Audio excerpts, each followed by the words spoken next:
Bismillahirrahmanirrahim. Assalamualaikum warahmatullahi wabarakatuh. Alhamdulillahirabbil alamin. Alladzi arsala rasulahu bil huda wa dinil haq liyudhhira 'alad dini kulli wa kafa billahi shahida. Wassalatu wassalamu ala asyrafil anbiya'i wal mursalin Sayyidina wa habibina wa syafi'ina wa maulana Muhammadin sallallahu alaihi wasallam. Amma ba'du.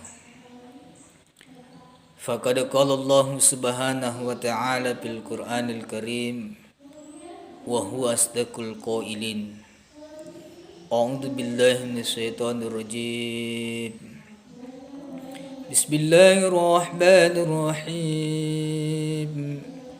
Inna a'tainakal qadar fasalli li rabbika wanhar inna syani'aka huwal abtar. Shadaqallahul adzim. Jamaah sekalian, para pendengar yang kami hormati, bersyukur kepada Allah Subhanahu wa taala dengan mengucapkan kalimat alhamdulillahirabbil alamin.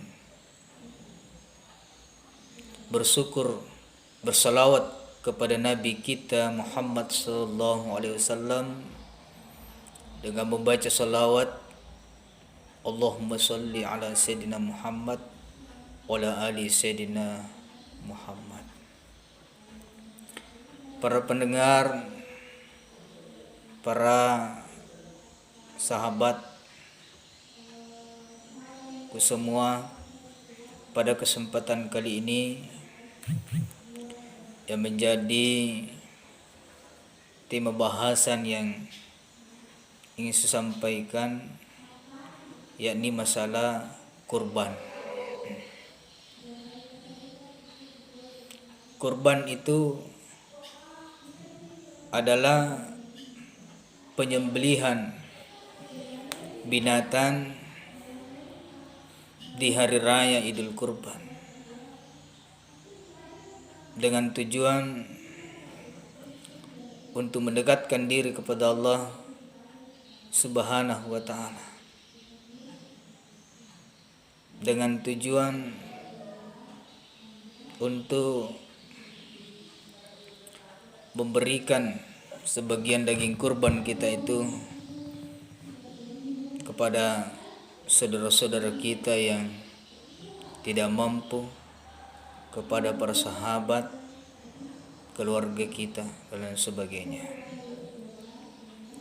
Di mana waktunya berkurban itu dilakukan pada hari raya Idul Kurban dan diikuti 3 hari setelah hari raya.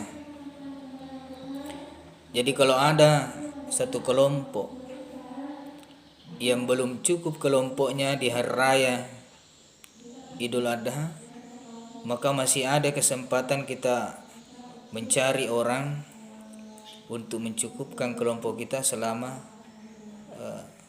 3 hari. Makanya itu sebaiknya itu berkurban itu, sebaiknya masyarakat itu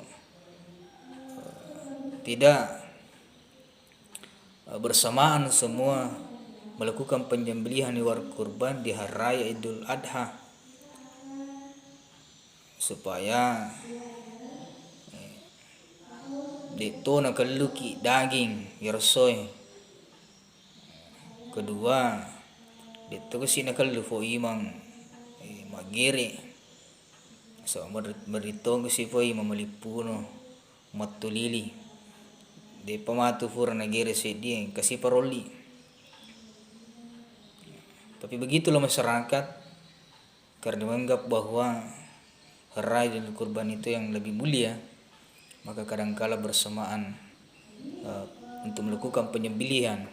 Tetapi dikasih waktu 3 hari itu tadi dengan tujuan supaya tahu ada satu kelompok yang belum cukup.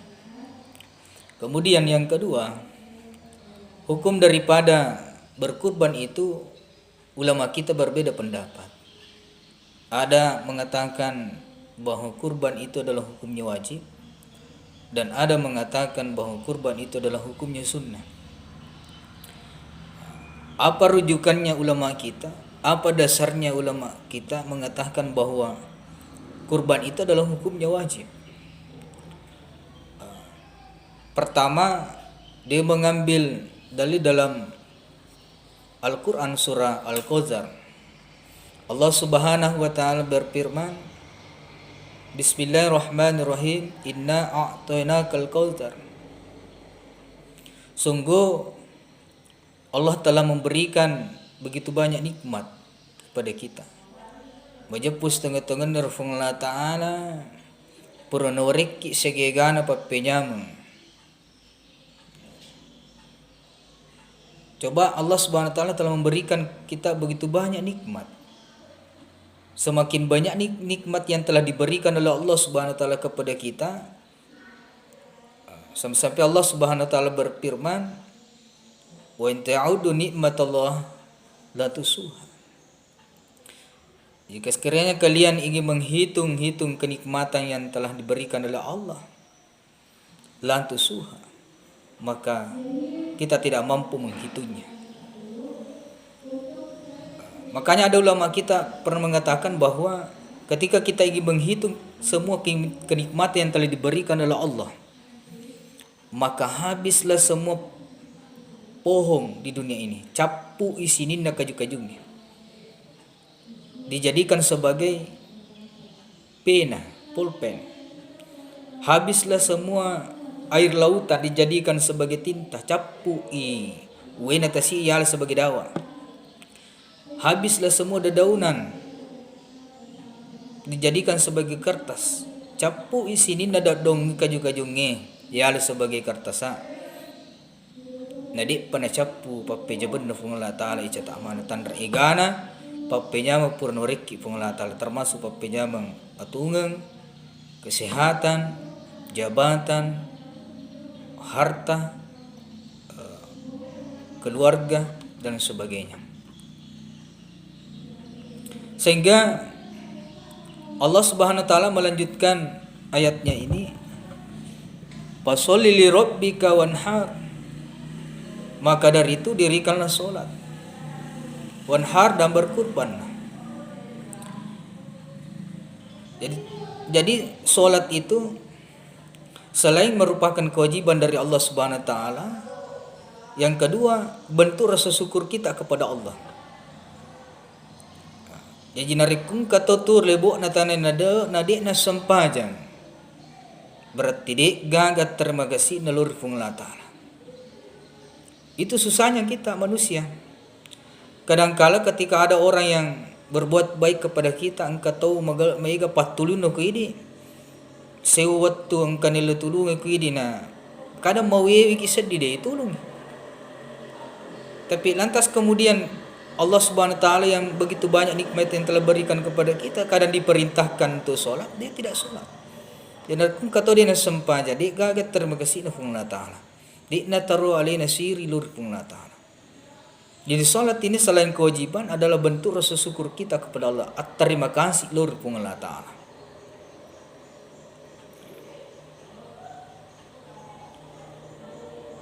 Kemudian yang kedua adalah berkurban. Jadi berkurban itu merupakan rasa syukur kita kepada Allah Subhanahu wa taala yang begitu banyak nikmat yang telah diberikan oleh Allah. Coba bayangkan, begitu banyak rezeki yang telah diberikan oleh Allah, hanya satu kali saja kita diperintahkan untuk berkurban. Satu kali dalam setahun, cice mi bawa si tahun niloki untuk berkurban. Ustaz Dasat mengatakan bahwa coba lihat kikirnya kita manusia. Kalau membeli HP mahal-mahal harganya dan lain sebagainya apa dibeli, tetapi ketika berkurban dia sangat kikir sekali. Padahal berkurban ini selain diperintahkan, itu kita akan bisa mendapatkan begitu banyak hikmah di dalamnya. Jadi ini adalah rujukan pertama yang diambil oleh ulama kita bahwa kurban itu adalah hukumnya wajib. Kemudian rujukan keduanya adalah mau mengatakan bahwa kurban itu adalah hukumnya wajib. Dia mengambil sabda Rasulullah sallallahu alaihi wasallam, an Abi Hurairah radhiyallahu anhu qala, maka di pengelut Abu Hurairah, sabda Rasulullah sallallahu alaihi wasallam, man wajada sa'atan falam yudakhi. Barang siapa yang memiliki kemampuan, lantas kemudian tidak berkurban, gini gitu riwaringnya segenang ripung Allah Ta'ala, naluru dia nak karoba fala yakrobanna musallana, maka janganlah dia dekati tempat solat. Ajak musuro madda peri onrong asam pajangnya. Tanrang aparlungan ni sengnya kerobang. Rasulullah melarang kita untuk mendekati tempat solat di hari raya Idul Adha ketika kita memiliki kemampuan lantas kemudian tidak berkurban. Inilah dasar kedua ulama kita mengatakan bahwa kurban itu adalah hukumnya wajib. Kemudian yang kedua, pendapat ulama kita mengatakan bahwa kurban itu adalah hukumnya sunnah. Dia mengambil dalil sabda Rasulullah sallallahu alaihi wasallam. Rasulullah mengatakan, "Umirtu bin nahri wa huwa sunnatul lakum." Saya diperintahkan untuk berkurban, wa huwa sunnatul lakum, namun kalian hanya hukumnya sunnah. Ia nasi perintahkan untuk makaroba, tapi sunnah minas yang risesemu iko idi umatku. Ini hadis yang diriwayatkan oleh At-Tirmizi. Jadi ini dijadikan rujukan ulama kita bahwa kurban itu adalah hukumnya wajib, hukumnya sunnah. Jamaah sekalian, para pendengar yang kami hormati. Kemudian yang keempat adalah ketika kita berkurban, yang perlu kita perhatikan adalah dari segi fisik dan jenis daripada hewan kurban yang ingin kita kurbankan. Jadi ada 4 hal di dalam kitab fikih itu dilarang kita kurbankan binatang itu. Decaki makrubangi olo kolo nariko engka yepai. Yang pertama adalah hewan kurban yang ingin kita kurbankan itu rusak matanya, masulam matanya, dimagi gana utai, yare gana gicu. Yang kedua adalah dia pincang, apakah kipang, apakah sepida culinna, atau ada luka di tubuhnya. Jadi itu yang perlu kita perhatikan. Yang ketiga adalah hewannya itu adalah kurus. Jadi nok dingat kerobangnya rolo imagi gana sampi na bembe nariko makojo. Kenapa demikian? Karena tentu dagingnya yang ingin kita kurbankan. Kemudian yang keempat perlu kita perhatikan adalah tidak boleh hewan kurban yang kita kurbankan sakit. Jadi no dia kerobang nariko malase. Jadi jangan kita baik penjual begitu pula dengan pembeli dianggap makadam yang pati mesin putaran di malasa. Tetapi itu tidak diterima kurbannya. Kemudian yang perlu kita perhatikan juga adalah dari segi umur. Jadi umur hewan kurban yang kita kurbankan adalah umurnya harus 2 tahun. Jadi bagaimana kita bisa melihat bahwa sapi ini sudah berumur 2 tahun? Ya, kita melihat dari segi giginya. Gigi susunya itu sudah terganti. Artinya angkana isinna jolo melebak, karena itu kora asana isi susun namu pero sapi malulumu pa majarak-jarak isinna. Tapi ketika kani sidap P2 jolo melebak, maka dia sudah dianggap sapi itu sudah berumur 2 tahun bahkan lebih.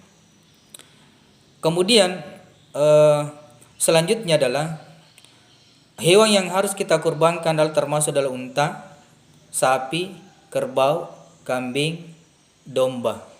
Nah, itu yang perlu kita, yang harus masuk kategori untuk dikurbankan. Kalau hanya ayam, bebek dan sebagainya bisa, tetapi merupakan sedekah biasa, bukan termasuk hewan kurban. Kemudian kita pindah dari segi hikmah.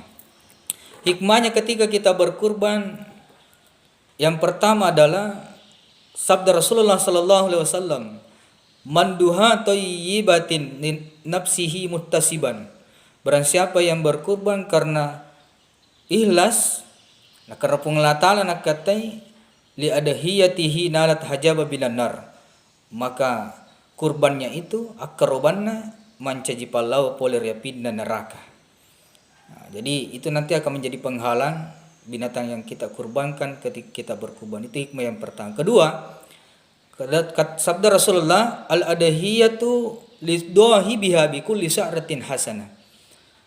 Jadi hewan kurban yang kita kurbankan itu bi kulli sa'ratin hasanah, maka kita akan mendapatkan satu kebaikan setiap bulu-bulunya. Jadi setiap bulu daripada hewan kurban yang kita kurbankan, maka kita akan mendapatkan satu kebaikan. Bahkan Ali radhiyallahu anhu mengatakan, orang yang ingin pergi membeli hewan kurban, maka ketika dia melangkahkan kakinya, maka akan diampunkan 10 dosanya, diberikan 10 pahala, dan dinaikkan 10 derajat oleh Allah Subhanahu wa taala setiap langkah kakinya. Jadi itu beberapa hikmah. Kemudian hikmah selanjutnya adalah tanduk, bulu dan tanduk, bulunya itu semua nanti kukunya semuanya nanti itu akan menjadi saksi di hadapan Allah Subhanahu wa taala di hari kemudian. Coba bayangkan tanduk dan bulunya, kukunya tidak ada, gunung-gunungnya dega, gunung-gunungnya korban itu diandre, tapi nanti di hari kemudian itu nanti akan menjadi saksi di hadapan Allah Subhanahu wa taala. Jadi itu ada beberapa hikmahnya ketika kita berkurban. Ketika narik ko angka kiri itu makroba. Kemudian yang terakhir adalah cara pembagiannya. Jadi cara pembagian daripada hewan kurban itu sepertiga diberikan bagi orang yang berkurban.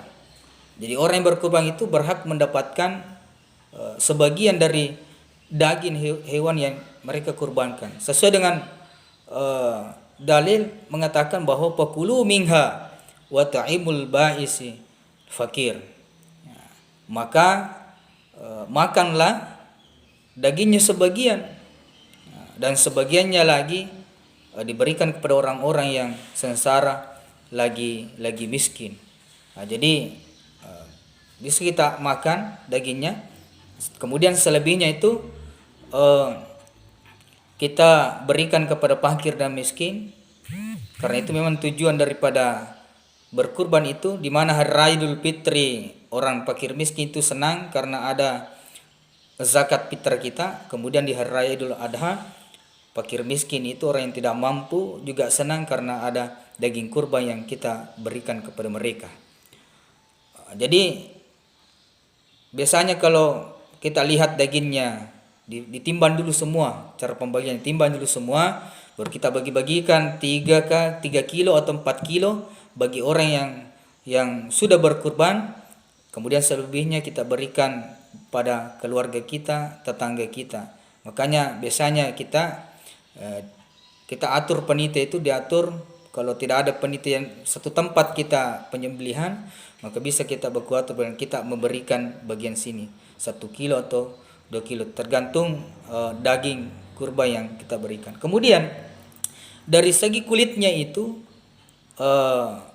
kulitnya berbeda pendapat. Yang mengatakan itu bisa dijual untuk dihadiahkan kepada orang yang mengerjakan, termasuk penyembelihan yang mengkupas kulitnya. Tetapi itu istilahnya hadiah, bukan upahnya, tanya gajinya, tapi dihadiahkan bagi orang yang berkurban. Dan ada Abu Hanifah itu berpendapat bahwa kalau kulitnya itu sebenarnya tidak boleh dijual.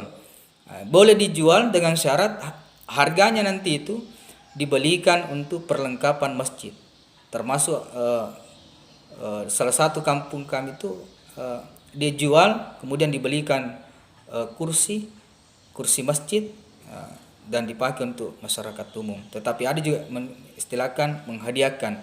Jadi itu yang perlu kami juga sampaikan, bahwa termasuk orang yang menyembelih itu Deno diki makada tawanai mange libuna, tetapi bisa diberikan tapi dijadikan sebagai hadiah-hadiahna pak gere. Hadiahna tuh macam-macam. Deno diki makada tawana, deno dingi makada gajidna. Dikasih amplop dan sebagainya, bukan gaji, tetapi hadiah yang diberikan kepada orang yang menyembeli atau kepada orang yang telah membantu kita. Inilah materi tentang berkurban ini. Mudah-mudahan insyaallah ada manfaatnya sehingga kita termotivasi, tergoyahkan hati kita untuk senantiasa setiap tahunnya kita bisa mengumpulkan uang untuk berkurban, ataukah kita bisa arisan kah?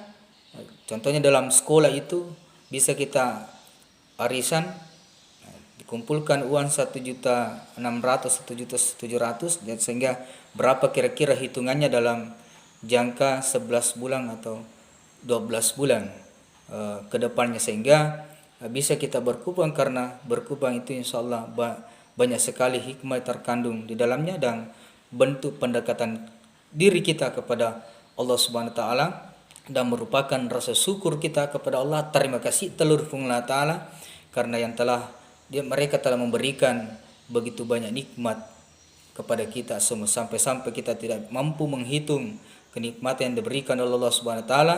Bisa kita melirik Nabi Ibrahim alaihissalam. Nabi Ibrahim seorang nabi, dia pernah berkurban 1.400 binatang yang mereka kurbankan karena dia sudah menjadi nabi, orang yang sudah baik amalnya, dijamin dimasukkan dalam surga Allah Subhanahu wa taala. Lebih-lebih kita tidak mendapatkan jaminan dimasukkan oleh Allah Subhanahu wa taala di dalam surga, tapi orang yang berkurban insyaallah ini semua nanti tanduknya, kukunya dan kulitnya menjadi saksi di hadapan Allah dan menjadi penghalang dari api neraka. Demikian yang saya sampaikan, lebih dan kurangnya mohon dimaafkan. Wabillahi taufiq wasada. Wassalamualaikum warahmatullahi wabarakatuh.